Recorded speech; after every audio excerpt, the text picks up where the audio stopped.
I mean, there's a timeliness, I think, to some things. I thought we were a little more determined on the offensive side.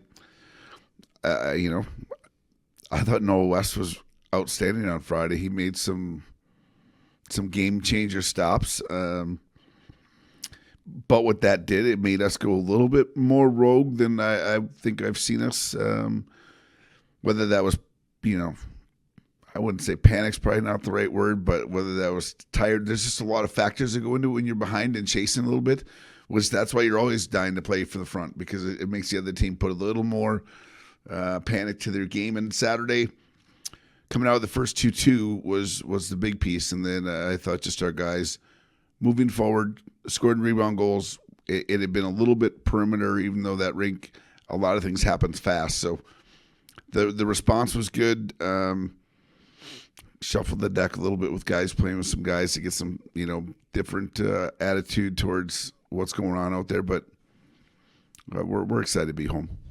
Looking at some of the guys' numbers throughout the month of January, at the top of the list is Josh Grohl. What can you say about the way that his game has developed this year and playing on that top line?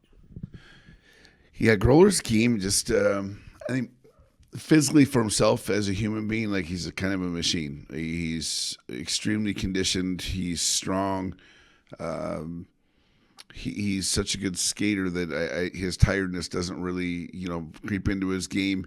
But yet he might lead our team in hits a lot of nights out of just his physicality and determined play. So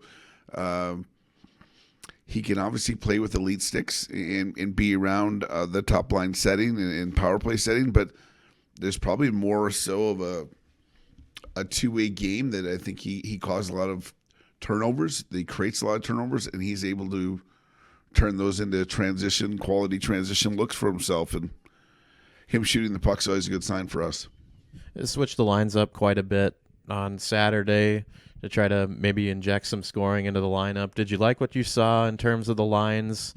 Is that something that are there any groups of three that you really liked? Yeah, I think as a coach, you get into twos. You get into, okay, this pair, can we find a third? And if I find a third, am I actually taking a single away from a pair that needs them? So there's a little give and take. Yeah, I mean, I like the fact that we shuffled it up a little bit. It's probably to my own fault.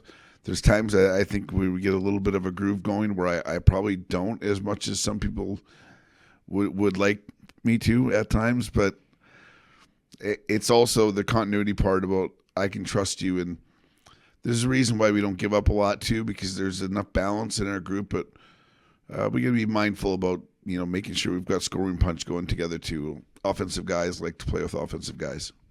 Hey, Kevin's on the call. Kevin Dudley, you can go. Hey, Luke. Just curious with St. Thomas, obviously tough start to the season for them, but it seems like since the break they've been playing a lot better. What areas of improvement have you seen from them, and what challenges do you feel like they pose this weekend? I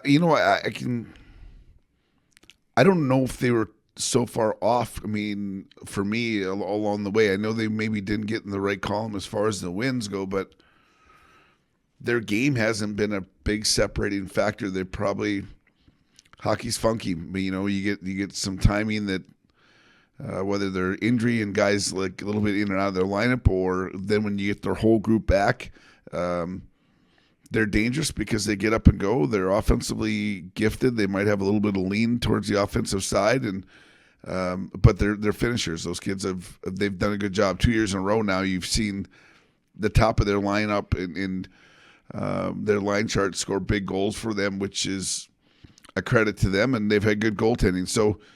If there's maybe something, maybe they haven't found that consistency, but it's not ability because there's plenty of stick in hockey player on their team. Saw Caden Bolson get on the score sheet Saturday. I know he's a guy who was dealing with an injury early in the season. How big of an impact do you feel like he can make now going down the stretch here in this second half fully healthy? Yeah, Boley's kind of maybe to where you put Bolst in the lineup.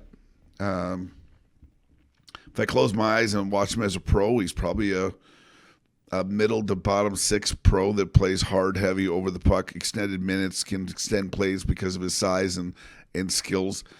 Then you get him here, and you're like, okay, let's see how much more we can push him through that group where he settled in on Saturday. Him and Luigi and Karaj did an outstanding job because they were, I just tell, bolstering the game. Like you're playing with a lot of intent and going to the net and being a shooter and being a hard-nosed, hard-skilled guy, and that's the guy. So I think is his addition to playing the right way and doing those things, that's the biggest part, but the bonus is him getting on the score sheet because he's a big man that can impact a game. Yeah, Kevin? Just in terms of being back in front of your home fans and on a Friday night after you had those two goalless games, how important is getting off to a quick start going to be Friday? Do you feel like it's a situation where if you can get up and maybe get a few early, that could really, really set the tone for this weekend?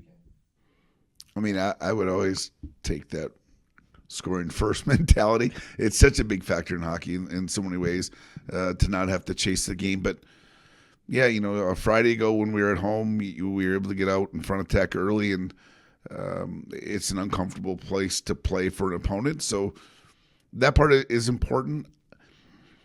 As you go through the ebb and flow, like I think it stinks that we got shut out, and I think it stinks it was back-to-back games. All of those things, we just want to make sure that when they happen, we fix them, and now we got to move forward. Because if we're going to get caught on, a week ago, back to back, it's just too far away from the present. So I hopefully come out and just be a really heavy shooting mentality and a little bit of a nasty to our game just to be back at home.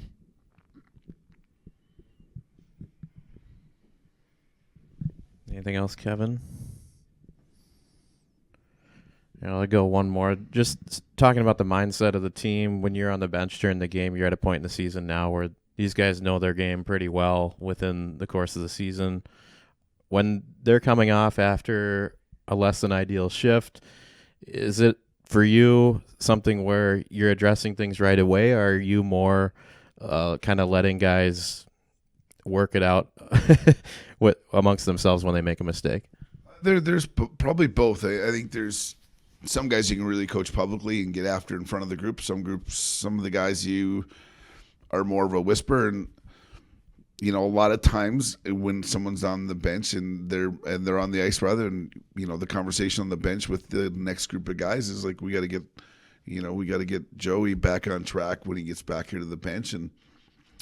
But you want to get to a place, I think, as a coach where you've done your coaching and you're teaching, and now they're coaching one another, and we're cheerleading the backside of this thing so they're in a really good space mentally. But you want to make sure that your guys can do both, and our practices are hard, very hard. I know that's you want to make that iron, that iron sharpen iron, so the game time's a little bit easier. And there's been a little more scrappiness and scruffiness and scrumminess in our practices that tell me we're a little bit frustrated with the not scoring part. So I like that they're working some things out together because they need to be problem solvers.